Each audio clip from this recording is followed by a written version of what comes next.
എല്ലാവർക്കും നമസ്കാരം. ഇന്ന് നമ്മൾ ഒരു ഇ-കൊമേഴ്സ് പ്ലാറ്റ്ഫോമിൽ അക്കൗണ്ട് എടുക്കാൻ ഏറ്റവും അത്യാവശ്യമായി വേണ്ട ഡോക്യുമെന്റ്സ് എന്താണെന്നാണ് നമ്മൾ നോക്കുന്നത്. ഇ-കൊമേഴ്സ് പ്ലാറ്റ്ഫോം പല രീതിയിലുള്ള ഇ-കൊമേഴ്സ് പ്ലാറ്റ്ഫോംസ് ഉണ്ട്. ആമസോൺ ഉണ്ട്, ഫ്ലിപ്കാർട്ട് ഉണ്ട്, മീഷോ, ജിയോ മാർട്ട്, മിന്ത്ര, അജിയോ, അങ്ങനെ പല രീതിയിലുള്ള ഇ-കൊമേഴ്സ് പ്ലാറ്റ്ഫോമുകൾ ഉണ്ടാവും.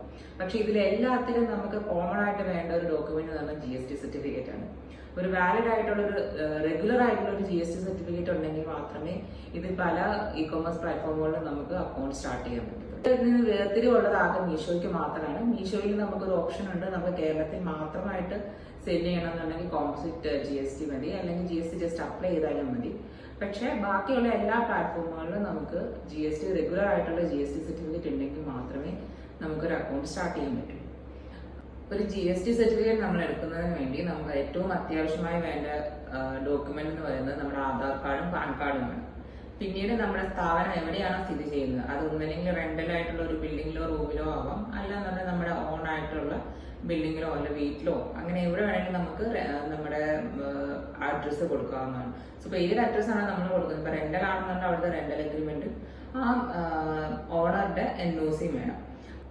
പ്രോപ്പർട്ടി ടാക്സ് റെസീപ്റ്റും നമുക്ക് GST എടുക്കുന്നതിന് വേണ്ടി കൊടുക്കേണ്ടതാണ്. ഇതിന്റെ കൂടെ തന്നെ നമ്മുടെ ആരുടെ പേരിലാണ് GST എടുക്കുന്നത് അവരുടെ ഒരു ഫോട്ടോയും ഇമെയിൽ IDയും ബാങ്ക് അക്കൗണ്ട് ഡീറ്റെയിൽസും നിർബന്ധമായി നമ്മൾ സമർപ്പിക്കണം. ഇതിന്റെ കൂടെ തന്നെ നമ്മൾ പഞ്ചായത്തിൽ നിന്ന് പഞ്ചായത്തിലെ മുനിസിപ്പാലിറ്റിയിൽ നിന്ന് നമുക്ക് ലഭിക്കുന്ന ഓണർഷിപ്പ് സർട്ടിഫിക്കറ്റും GST എടുക്കാൻ വേണ്ടിയിട്ട് നമ്മൾ സബ്മിറ്റ് ചെയ്യേണ്ടതാണ്. കിട്ടാൻ വേണ്ടിയിട്ട് നമുക്ക് രജിസ്ട്രേഷൻ നടത്താൻ പറ്റും. സോ GST സർട്ടിഫിക്കറ്റ് കിട്ടാൻ വേണ്ടി നമുക്ക് രണ്ട് രീതിയിൽ ചെയ്യാം. ഒന്നല്ലെങ്കിൽ നമുക്കൊരു CAയോ അല്ലെങ്കിൽ അക്കൗണ്ടൻസോ ലൈക്ക് ഇതുമായിട്ട് പ്രാക്ടീസ് ചെയ്യുന്ന ആൾക്കാരുമായിട്ട് കോണ്ടാക്ട് ചെയ്ത് അവരെ കൊണ്ട് എടുപ്പിക്കാം. അല്ലെന്നുണ്ടെങ്കിൽ നമുക്ക് സ്വയം തന്നെ GST സർട്ടിഫിക്കറ്റ് എടുക്കാനുള്ള ഓപ്ഷൻസ് ഉണ്ട്. സോ സ്വയം നമ്മൾക്ക് GST സർട്ടിഫിക്കറ്റ് എടുക്കുന്നതിന് വേണ്ടിയിട്ട് ഫസ്റ്റ് നമ്മൾ ഗൂഗിളിൽ പോയിട്ട് GST രജിസ്ട്രേഷൻ എന്ന് പറഞ്ഞാൽ സെർച്ച് ചെയ്യാം. ഐഡിയും മൊബൈൽ നമ്പർ നമ്മൾ വെരിഫിക്കേഷൻ ഉണ്ടാവും. അത് വെരിഫൈ ചെയ്ത് കഴിഞ്ഞ് നമുക്ക് നെക്സ്റ്റ് പേജിലേക്ക് പോകും. അവിടെ നമുക്ക് OTP വെരിഫിക്കേഷൻസ് പിന്നീട് ഉണ്ടാവും. അത് നമ്മൾ OTP കൊടുത്ത് വെരിഫൈ ചെയ്ത് കഴിഞ്ഞ് നമുക്ക് അതിനകത്ത് നമ്മുടെ പ്ലേസ് ഓഫ് ബിസിനസ്സും അതിന്റെ അഡ്രസ്സും അതേപോലെ തന്നെ ഈ ഡോക്യുമെന്റ്സ് എല്ലാം ഇപ്പൊ ഞാൻ നേരത്തെ പറഞ്ഞിരുന്ന ആ ഡോക്യുമെന്റ്സ് എല്ലാം നമുക്ക് സബ്മിറ്റ് ചെയ്യാനുള്ള ഓപ്ഷൻസ് വരും. സോ ആ എല്ലാ ഡോക്യുമെന്റ്സ് അപ്ലോഡ് ചെയ്ത് കൊടുത്ത് നമ്മൾ ഇത് സബ്മിറ്റ് ചെയ്യാം. സബ്മിറ്റ് ചെയ്ത് കഴിയുമ്പോൾ നമുക്കൊരു AR നമ്പർ കിട്ടും. നമുക്ക് ഇതിനൊരു യൂസർ ID പാസ്വേഡ് നമുക്ക് ഓട്ടോമാറ്റിക്കലായിട്ട് ജനറേറ്റ് ചെയ്ത് നമ്മുടെ മെയിൽ IDയിലേക്ക് വരും.